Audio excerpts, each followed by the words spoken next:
High বন্ধুরা, আজকে একটা নতুন রেসিপি নিয়ে এসেছি। হঠাৎ মনে পড়লো যে তোমার সাথে শেয়ার করি, সেই জন্য দিয়ে ফেলেছি। এখানে রাখো, আমি কড়াইতে তেল দিয়ে আমি এর মধ্যে পাঁচফোড়ন, শুকনো লঙ্কা ফোড়ন দিয়েছি, তেজপাতা দিয়েছি, পেঁয়াজ আদা রসুন বাটা দিয়ে চিংড়ি মাছগুলোকে দিয়ে এগুলোকে নাড়াচ্ছি। এবার একটু কষানো হবে।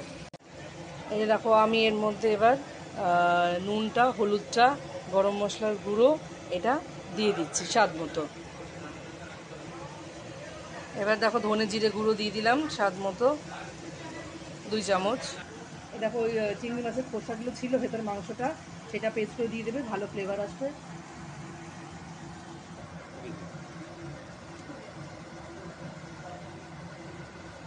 কচু শাকটা দিয়ে দিলাম, এবার দিয়ে রেখে মেশাচ্ছি।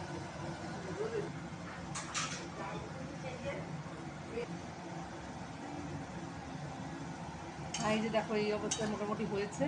এবার পুরোটা এইভাবে কষি কষি হয়ে আসলে দেখবে কালারটা একটু চেঞ্জ হয়ে যাবে, মাখা মাখা তৈরি হবে, এটা নাড়ুর মতো ডো তৈরি হবে। এবার একটু ঢেকে দিলাম, এবার আস্তে আস্তে হবে।